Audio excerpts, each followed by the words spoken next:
Hello, and welcome to Mission Control here at the National Naval Aviation Museum in Pensacola, Florida. I'll be your operations officer, Jarvis, during this Read Across America 2023. The book we'll be reading is If You Decide to Go to the Moon by Faith McNulty, with some excellent illustrations by Stephen Kellogg.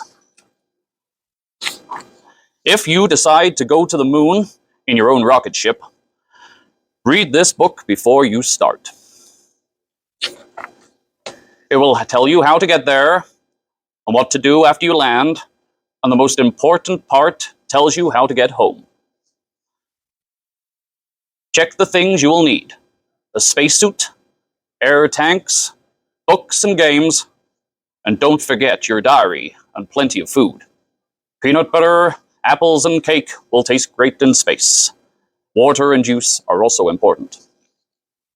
To get to the moon, you will need to travel about 240,000 miles, let's be precise now. A long trip, but rocket ships go fast. If you average around 3,750 miles per hour, you will get there in about 2.5 days. Get aboard, close the hatch, and light the burners. And we do things properly here at Mission Control.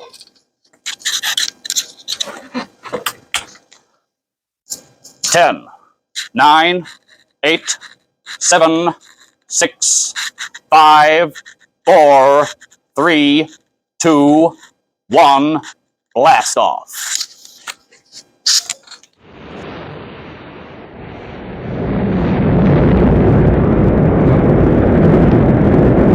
You shoot up, up, up into the sky. Your ship rises through the clouds, and your body is pressed against the seat. At first you feel very heavy, but don't worry, that feeling will go away soon. For a few seconds you fly through a mixture of clouds and air, the atmosphere, and dust that hangs over the earth.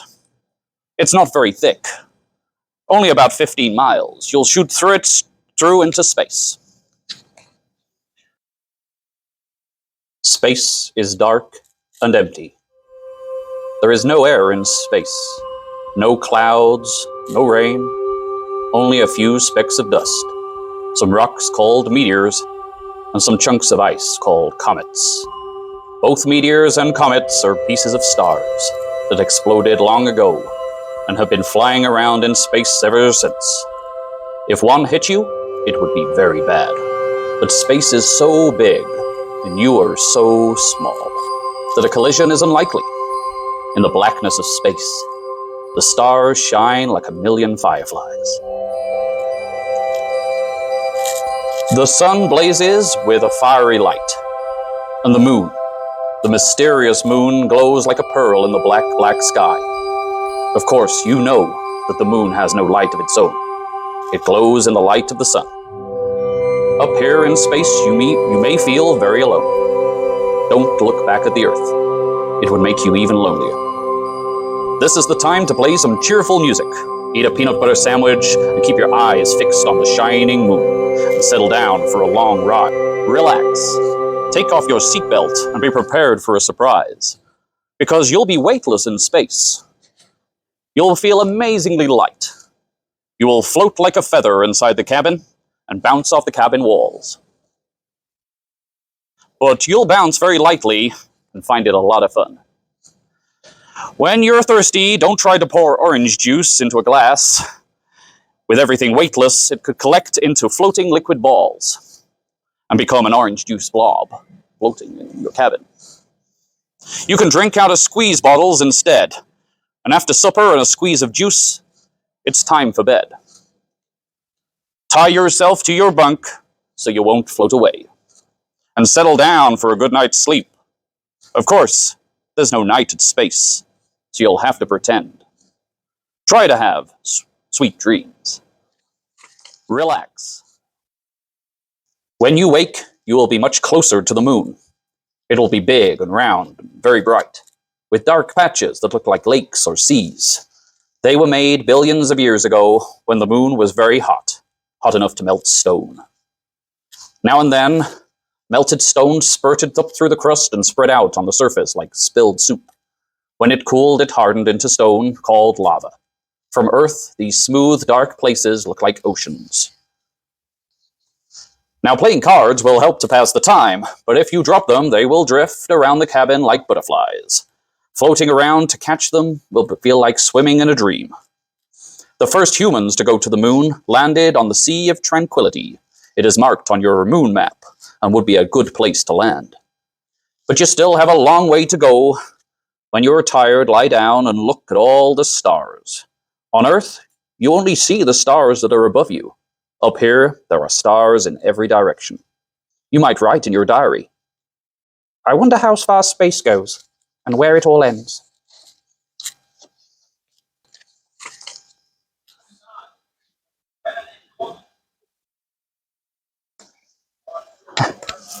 At last, when you have read all your books and played all your games, you wake from a nap and see the moon right there below you.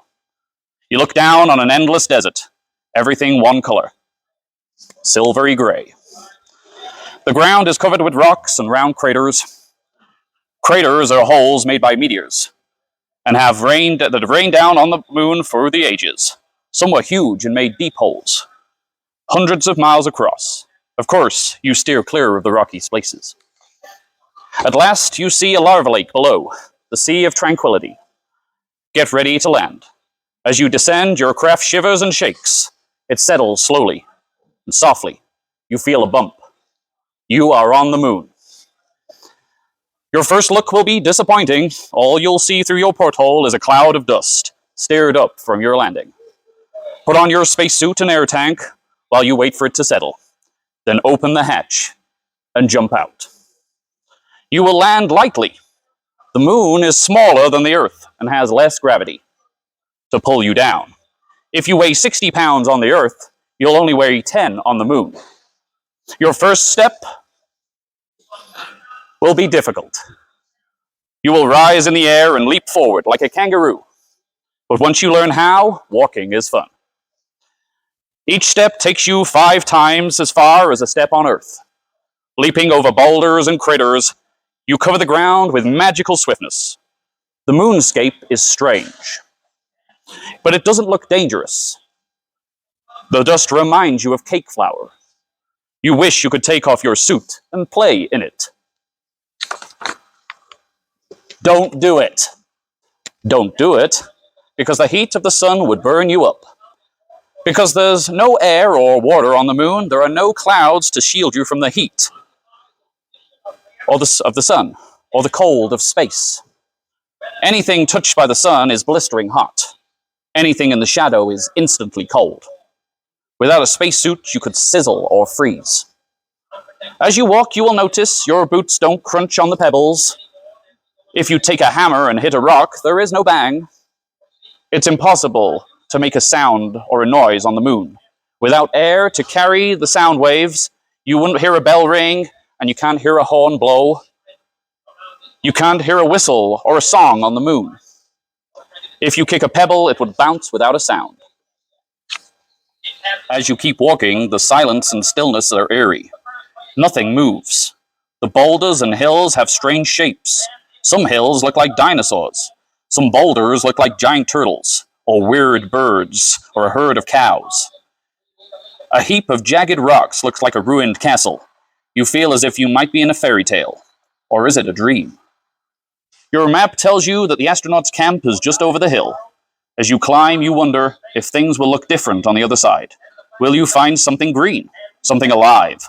A meadow of moon grass, perhaps a herd of moon cows? The answer is no. The hills stretch on and on to the horizon, where the rim of the moon meets the blackness of space. Everything on the moon is lifeless and still. To find the astronauts' camp, climb to the top of a boulder and use your binoculars to scan the distance. Look for a patch of color, the red, white, and blue, of the flag that the astronauts left behind. It will stand out against the gray dust. As you get close to the camp, you will see everything the astronauts left behind. Strewn amongst the lunar dust, tools and equipment are scattered about. Their boot prints look fresh, as though they were made just moments ago. There is no wind or rain to wear them away. the astronauts left a message for anyone who visits the moon. You find it written on a plaque. Here, the men from planet Earth first set foot on the moon, July 1969. But the flag they planted, though, isn't flying. The flagpole was blown over from the blast when the astronauts took off. And the flag is lying in the dust. You pick it up and push it deep into the sand. The flag is stiffened with wires so that it looks as though it's flying, even though there is no wind. It is a brave and wonderful sight, and reminds you of the courage of the astronauts who brought it here. If the astronauts ever return, they will find the flag flying once again, and your footprints in the dust. By now, your tank of air must be half empty. It's time to return to your ship. The trail of footprints you left will lead you back. You retrace your steps in leaps and bounds. When you see your spaceship waiting, you are suddenly terribly homesick. You can't wait to get back to Earth. Take a last long look at the moonscape. Get aboard, close the hatch, and pray that the computers will start. Whenever you feel discouraged, look through your porthole. You will see a beautiful sight. Earth surrounded by stars, shining like a blue and white ball on a Christmas tree. The nearer you get to Earth, the more wonderful Earth will seem. Finally, you're close enough to see the continents and the oceans. You see the clouds and rain and wind moving across them, connecting everything on Earth. As you look down on the oceans, you think of all the animals that live there. Fish and whales and seals, turtles and dolphins, soaring seabirds and countless more. You can see the snow cap at the North Pole and imagine great white bears wandering over the ice floes. And you can see the Earth's marvelous variety. Green forests and grassy plains, mountains, lakes, and deserts that are home to animals, plants, and people, too. Why is Earth so different from the moon? Earth has air and water, on which all life depends. Without them, Earth would be as lifeless as the moon. Air and water are Earth's special blessings, and we must guard them well. Your trip is almost over. Your ship has reached the atmosphere. You drop down through the clouds, and you land on green grass. Your trip is almost over. You jump out, thankful for a miraculous journey and a safe return. You jump out. As you bend down to kiss the ground, you promise you will always do your best to protect all life on our beautiful Earth.